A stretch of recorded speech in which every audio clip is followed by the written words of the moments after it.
തീർച്ചയായിട്ടും വളരെ സ്വാഭാവികമായിട്ടുള്ള കൊണ്ടുവരുന്ന ന്യായം ചെന്നൈയിൽ സാധിക്കുമെന്ന് ഇത്തരമൊരു ഘട്ടത്തിൽ നമുക്ക് ഏതെങ്കിലും തരത്തിൽ പോലീസ് എത്തി ചെല്ലി നീക്കാൻ ശ്രമിക്കുന്നു.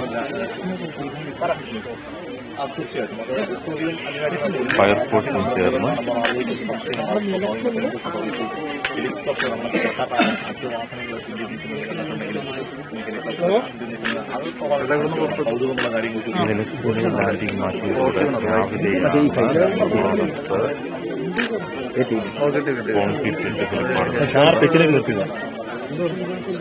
താഴെയും ചെയ്തു അതിന് ഈ വണ്ടി കയറുന്ന വിഷയം നിങ്ങൾ ആ സമയത്ത് വിളിച്ചു ഏതാ അത് പെട്ടെന്ന് ക്രമീകരിച്ചോണ്ടായിരിക്കും അറിയത്തില്ല പെട്ടെന്ന് ക്രമീകരിച്ചോണ്ടാണ്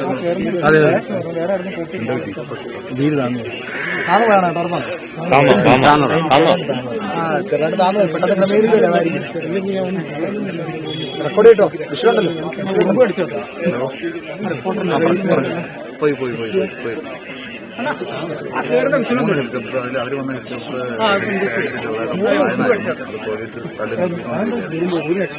അതിവിടെ ഇവിടുത്തേതും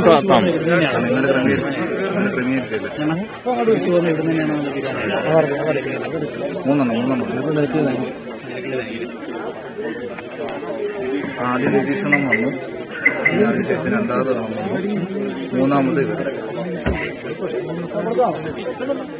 ഏറ്റവും അവസാനം നിരീക്ഷണം വന്നല്ല പുറത്തേക്ക് ഇറങ്ങും. ബാക്കി ഒരുക്കങ്ങളൊക്കെ പൂർത്തിയായി കഴിഞ്ഞിരിക്കുകയാണ്.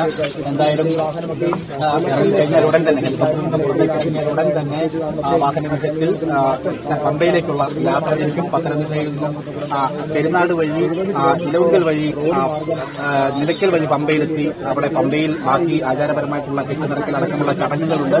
അത് പൂർത്തീകരിച്ചതിന് ശേഷം ആചാരപൂർവ്വം തന്നെ വിശ്വാസപൂർവ്വം തന്നെ സന്ദേശ ദർശനത്തിനായിട്ട് സന്നിധാനത്തേക്ക് പോകുന്നുണ്ടാവുക.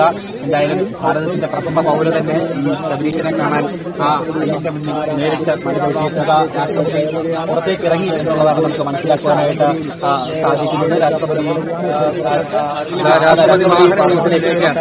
കടക്കുകയാണ്. എന്തായാലും എല്ലാവരും പ്രതീക്ഷയോടെ എല്ലാവരും കാത്തിരുന്ന പോലെ ശബരീശ ദർശനത്തിനായി ഒരുപാട് തവണ മാറ്റി നിർത്തിയിരുന്നതായിരുന്നു. ഒരുപാട് തവണ തടസ്സങ്ങൾ ഉണ്ടായിരുന്നു. പക്ഷേ ഇത്തവണ എല്ലാ ക്രമീകരണങ്ങളും പൂർത്തിയാക്കി ആ പ്രത്യേക വാഹന വ്യൂഹത്തിലേക്ക് രാഷ്ട്രപതി കയറിയിരിക്കുകയാണ്. അതിന്റെ തത്സമയ ദൃശ്യങ്ങളാണ് പത്തനംതിട്ടയിൽ നിന്നുള്ള തത്സമയ ദൃശ്യങ്ങളാണ് കണ്ടുകൊണ്ടിരിക്കുന്നത്. ഇനിയുള്ളത് ഏറ്റവും പുണ്യമായ അയ്യന്റെ വൃന്ദാവനത്തിലൂടെയുള്ള ഭക്തി നിർഭരമായുള്ള ഒരു